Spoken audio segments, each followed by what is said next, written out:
morning guys. Today's video is nagpakiramdam ako dito sa panahon ngayon dahil dapat guys pupunta ako ngayon ng city, bibili ako ng gamot ni mother. Ang problema, hindi man maganda ang panahon guys. Tingnan nyo, makulimlim na mahangin tapos may kasamang ambon. Hindi kasi ako nanood ng TV guys, hindi ko alam kung may bagyo kaya.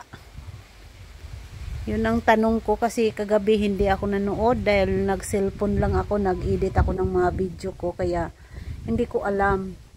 Dapat kasi nung Sabado pa ako pumuntang city, hindi ako natuloy dahil nga ako guys, nagguna ako doon kasi nga sobrang dami na ng damo. Kaya nagguna ako, tapos kahapon naman winalis ko dyan. Lahat na nakatambak doon na mga, ang tawag nito, mga na pinutulan ng puno, yung mga dahon. Sinigaan ko siya kaya malinis na siya tingnan. Yung doong area na lang ang hindi pa. Yung ditong area nalinis ko na. Yung doon na lang ang hindi pa dahil nga kailangan mo nang papatayin ko muna yung yung tuyong-tuyo na talaga yung mga tangkay ng kahoy para magsiga talaga siya. Kahapon ang dami dito. Dito ang dami hanggang doon. Tapos yung mga dahon ng saging dito hanggang dito. Yun, sinigaan ko kagahapon ng hapon hanggang kagabi. Tapos sa sunod araw, siguro 1 week mula ngayon, yan naman ang dandahanin ko pag siga. Dito ko isisiga dito sa hindi pwede dyan kasi kung dyan maluluto yung mga puno ng saging. Kasi sa sobrang init kaya ditong area ko nagsisiga. Dahil kung ditong area rin, hindi pwede dahil may saging tapos may ng kuryente. May linya ng kuryente kaya dito talaga. Tingnan mo naman kagabing nagsiga ako, kahapon ng hapon. Tingnan mo yung dahon ng nitong puno na to. Sa sobrang init, nalaos siya. Kaya yung mga tangkay ng yung mga sanga ng Madri Cacao na yan, patuyuin ko muna next week sa to sigaan para na talaga. Pero yung ibang sanga dyan, pwede kong kukunin para panggatong kasi gagamit kami ng panggatong pag nagsaing ng saging, doon kami sa labas. Kasi pag nagsaing lang kami sa amin lang ni mother, doon lang kami sa gasol dahil nga kunti lang naman ang aming luto. At ditong area, kailangan ko pa tong linisin siguro bukas. Kaya lang ngayon, ang problema ko, hindi ko kasi alam kung ano tong panahon na to. Bakit makulimlim na mahangin na maambon? Makiramdam muna ako guys, mga 30 minutes mula ngayon. Kung ganito pa rin na lalong lalakas yung hangin, tapos paambon-ambon, hindi na siguro ako tutuloy muna puntang city. Dahil mahirap magbiyahe, commute pa naman, tapos ang layo ng city dito sa amin dahil nga baryo kami, nasa bukid kami, malayo sa city, baka naman mahirap sumakay o sobrang hindi ko alam pagdating sa city. Kaya pagpakiramdaman ko muna. Dito naman guys, kahapon ito yung 3 puno ito, 2 mahunggani at 1 tugas.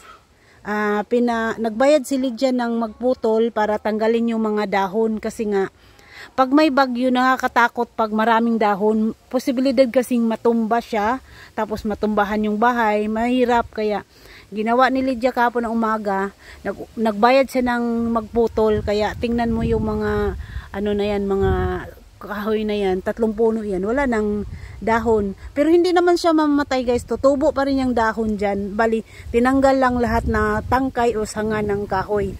Kawawa nga yung niya yung mga saging niya at saka yung niya, tanim niyang kamuting kahoy, nadali. Pero okay lang naman yan, mabubuhay pa rin naman yan, tutubo pa ng panimbago yan.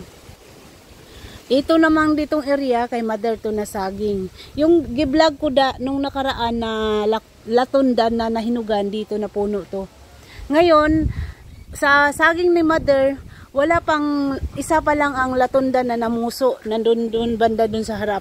Hindi ako banda lalapit dun guys kasi rinig na rinig ko yung tugtog sa kapitbahay. Baka makapiright tayo kaya nag-iiwas ako. Kaya dito ako banda kasi sa sobrang hangin, hindi gaano maririnig dito yung tugtog. Tingnan mo yung mga puno. Oh.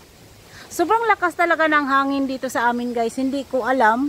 Kasi hindi talaga ako na mahilig manood ng TV sa mga balita. Kaya hindi ko alam kung may signal ba kami dito o may bagyo ba.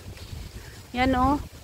Kasi need ko talagang pumuntang city. Pero pa ganitong panahon na biglang lalakas ang ulan, hindi na lang talaga ako tutuloy. Kasi nga yung gamot ni mother aabot pa naman hanggang Friday. Kaya pwede pa akong palipasin muna ngayon.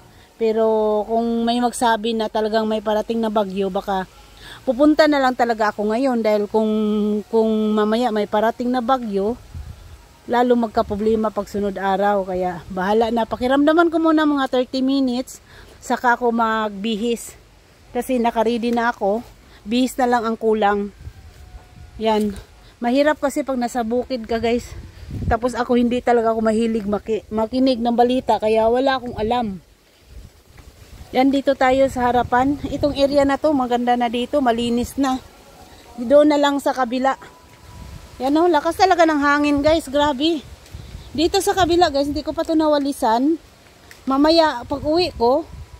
Kung maganda ang panahon, wawalisan ko. Pero pag hindi, ganitong mahangin, hindi ako magawawalis. Kasi pag mahangin, babalik at babalik lang yung mga dahon. Ayan o, lakas talaga ng hangin o. O, tingnan nyo guys, ang lakas ng hangin.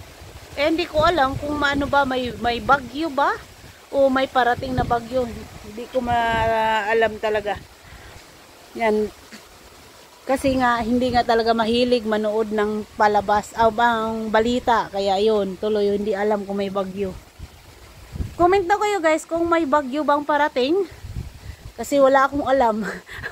Pasensyahan nyo na guys, tamad manood ng balita sa TV. Kaya yun. Yan o, lakas ng hangin o. O, nagwawala na yung hangin. Ano ba ito? May bagyo na ba? O habagat lang? Yan ang katanungan. O. Grabe, ang lakas ng hangin. Okay guys, thank you for watching. See you sa aking next vlog. Bye-bye. At sa aking mga followers, thank you so much. Dahil sa inyo, na-monetize na ako sa Facebook. Thank you so much sa inyong lahat at God bless you all.